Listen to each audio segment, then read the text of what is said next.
Bonjour, alors maintenant voyons dans cette vidéo la relation qu'il va y avoir entre le travail d'une force et l'énergie cinétique d'un objet. Alors je vous ai représenté ici une situation particulière, un objet donc que l'on dépasse d'une position de départ A vers une position d'arrivée B. Imaginons que cet objet soit soumis à une force que je représente ici en jaune, qui amène donc, voilà, qui va amener l'objet de la position A à la position B. Si cet objet possède en A une vitesse que je vais noter VA et en B une vitesse VB, eh bien on va pouvoir écrire la chose suivante. Alors cette chose, c'est ce qu'on appelle le théorème de l'énergie cinétique. Donc le théorème de l'énergie cinétique. Je vous rappelle que l'énergie cinétique en mécanique, on la note EC, c'est une énergie, elle se mesure en joules. On dira que l'énergie cinétique de l'objet au point B, point d'arrivée, moins l'énergie cinétique de l'objet, position de départ, au point A, est égale au travail de la force F qui a amené l'objet du point A au point B. Ça, c'est ce qu'on appelle le théorème de l'énergie cinétique. Alors, si on développe cette expression, on va avoir, je vous rappelle que l'énergie cinétique a pour expression 1 demi de mv au carré, donc au point B, vitesse du mobile en B, VB, 1 demi de mvb carré, moins 1 demi de mva au carré, sera égal au travail de la force entre A et B. Donc vous vous rappelez, l'expression du travail, c'est le produit scalaire entre la force et le déplacement AB si la force à laquelle est soumis l'objet est constante, ce qui sera le cas dans vos exercices. Alors, une petite remarque d'abord. C'est que si cet objet n'est pas soumis à une seule force, mais à plusieurs forces, une force F1, une force F2, etc., etc., et bien dans ce cas-là, on écrira évidemment la somme des travaux de toutes les forces. La variation d'énergie cinétique sera égale au travail de la force F1 plus le travail de la force F2, etc., etc. Donc si j'ai plusieurs forces, évidemment, j'additionne les travaux des forces. Dernière chose, la variation d'énergie cinétique, on peut l'écrire aussi de façon un petit peu plus abrégée. Très souvent, on peut écrire delta EC. Delta en physique, c'est une variation.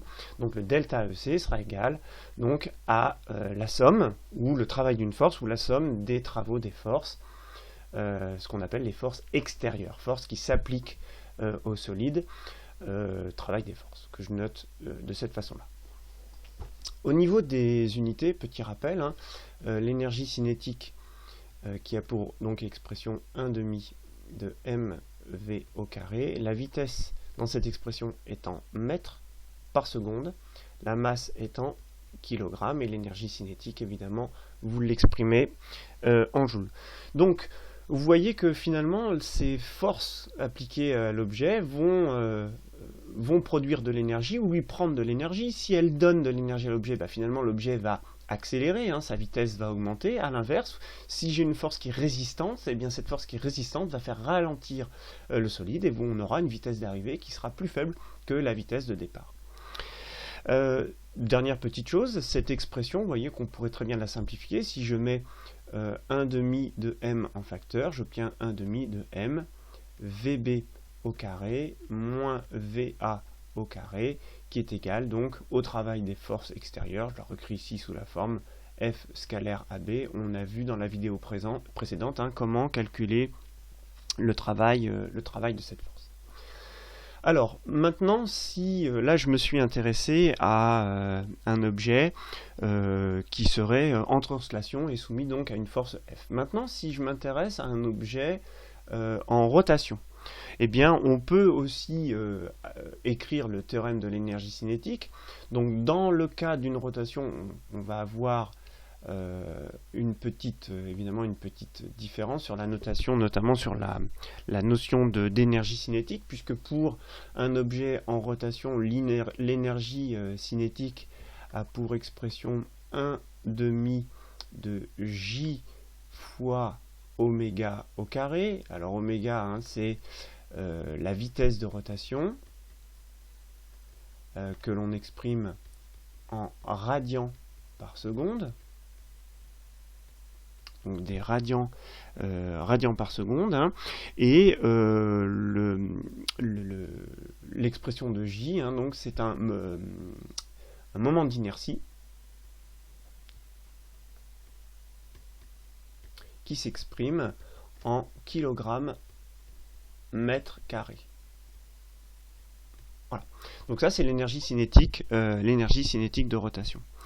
Que devient le théorème de l'énergie cinétique pour un objet en rotation? C'est la même chose, hein. La variation d'énergie cinétique sera égale au travail des forces extérieures, autrement dit le travail du couple, hein, puisque si l'objet est en rotation, cela signifie qu'il est soumis à un couple. Donc soumis à un couple C, je vous rappelle qu'on note C majuscule.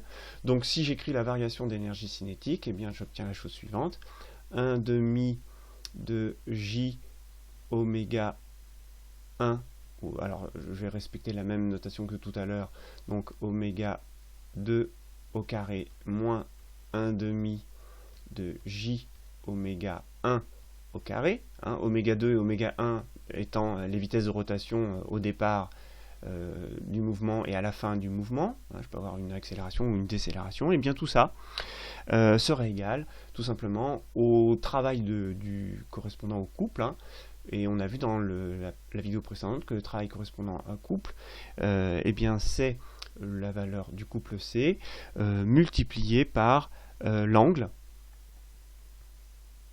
Alors l'angle correspondant entre la position de départ, hein, je redessine ici, si j'ai un objet, position de départ, position d'arrivée, je repère par un angle, c'est l'angle θ, hein. Si dans cette position-là, la vitesse de l'objet était oméga 1 et la vitesse de l'objet ici dans cette position oméga 2, donc l'angle balayé par l'objet entre la vitesse oméga 1 et oméga 2 est noté θ, hein, je vous le rappelle ici, il s'exprime en radians, le couple s'exprime en newton mètre, et puis les unités, hein, dont je viens de vous rappeler ici. Donc là encore, hein, on peut avoir une augmentation d'énergie cinétique ou une diminution d'énergie cinétique. Dans les deux cas, que ce soit en translation ou en rotation, eh bien on va pouvoir avoir une conséquence, c'est que suivant la force appliquée au cours du mouvement, eh bien on va pouvoir très bien avoir une vitesse finale VB supérieure à VA, hein, dans le cas d'une translation, ou inversement VA inférieur, c'est la même chose, ou VA supérieur à VB. Hein. Donc si la vitesse finale est plus grande, donc dans ce cas-là, on va avoir une accélération. Dans le cas contraire, on aura ici une décélération, hein, ou un freinage, si vous le voulez. Et puis dans le cas d'une rotation, c'est la même chose, hein. La vitesse de rotation finale peut être supérieure à la vitesse de rotation initiale. Donc dans ce cas-là, on va avoir une accélération, un mouvement de rotation mais accéléré. Ou inversement, évidemment, on aura un freinage pour un mouvement de rotation. Voilà, voilà le théorème de l'énergie cinétique et la variation d'énergie cinétique d'un objet en mouvement. Bien, alors voyons maintenant le travail d'une force particulière que vous rencontrerez très souvent dans les exercices, puisque cette force elle apparaît tout le temps dans toutes les études, c'est le poids. Alors comment on peut exprimer le travail du poids, le poids, hein, la force représentée par la lettre P, le travail du poids d'un objet. Donc on notera de cette façon-là, hein, le travail du poids. Alors, prenons la situation suivante. Je représente un plan. Alors, on va représenter l'axe d'altitude ici, l'axe des Z, et puis ici, on a le sol qui est représenté ici. Je représente un objet quelconque dans deux positions. Une position de départ, je vais noter A, une position d'arrivée B.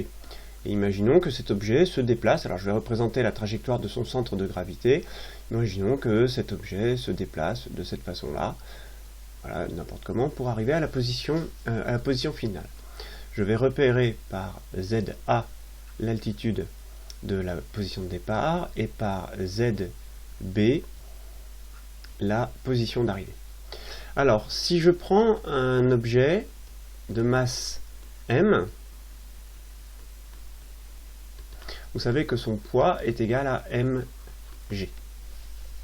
Alors, comment va s'exprimer le travail du poids de cet objet? Alors tout d'abord, ce qu'il faut bien comprendre, c'est que le travail du poids ne dépend évidemment de la masse de l'objet et va dépendre finalement de l'altitude de départ et de l'altitude d'arrivée de l'objet. Son expression sera la suivante. Le travail du poids est égal à mgh. Alors, qu'est-ce qu'on entend par h? H, c'est la hauteur entre le point d'arrivée et le point de départ. Autrement dit, ici, je pourrais écrire que h est égal à ZA moins ZB.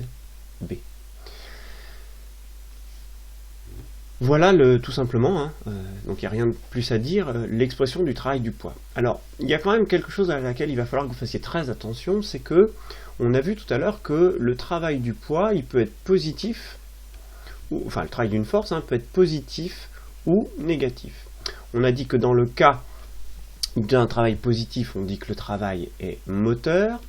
Quand le travail est négatif, le travail est résistant. Donc la question qu'il va falloir vous poser, c'est parce que quand vous faites le produit masse en kilogrammes, multiplié par G en mètres par seconde carré, multiplié par la hauteur H entre l'altitude de départ et l'altitude d'arrivée, si vous prenez uniquement ces valeurs-là, vous allez avoir une valeur positive. Une hauteur, c'est toujours positif.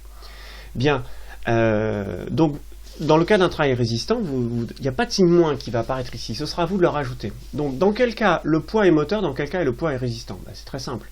Le poids est moteur, finalement, à chaque fois que l'objet va descendre. Donc quand l'objet descend, le travail est moteur et sera positif. Donc vous pouvez mettre un signe plus ici. Par contre, si le travail est résistant, le travail s'oppose au mouvement quand l'objet monte.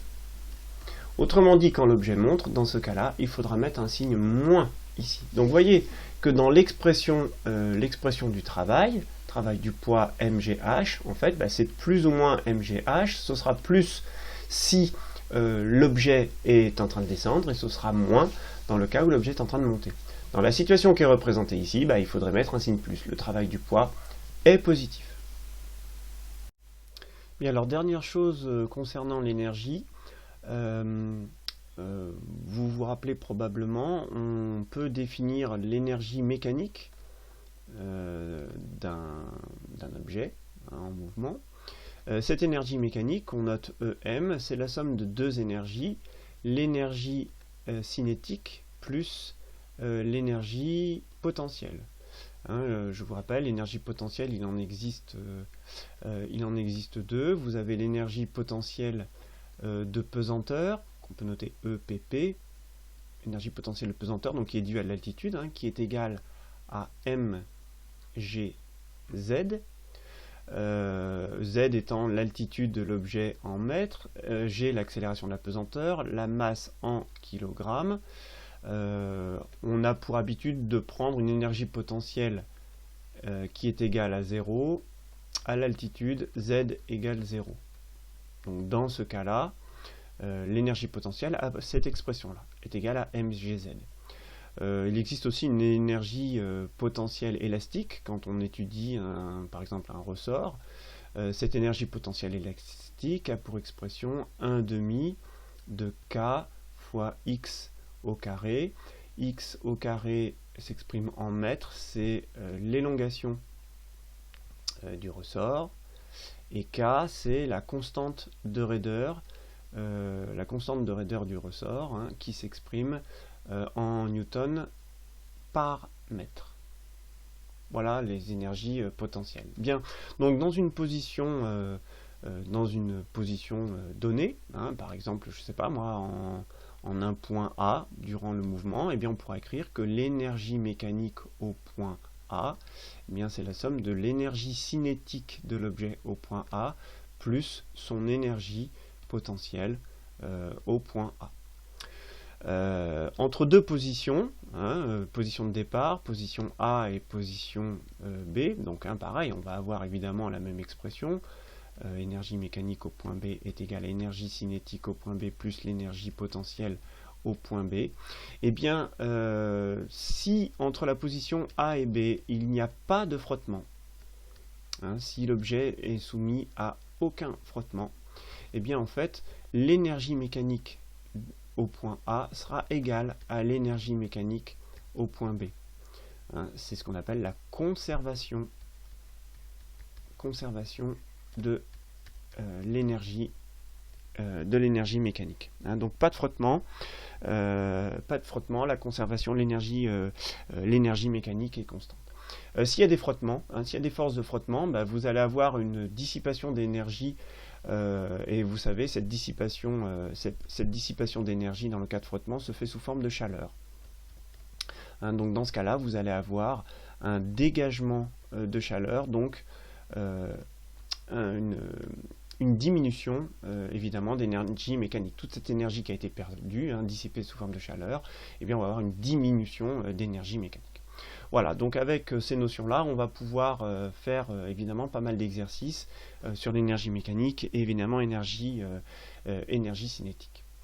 Voilà, et bien écoutez, d'ici la prochaine vidéo, il ne vous reste plus qu'à évidemment à faire des exercices d'application. Et d'ici la prochaine vidéo, eh bien je vous dis à bientôt.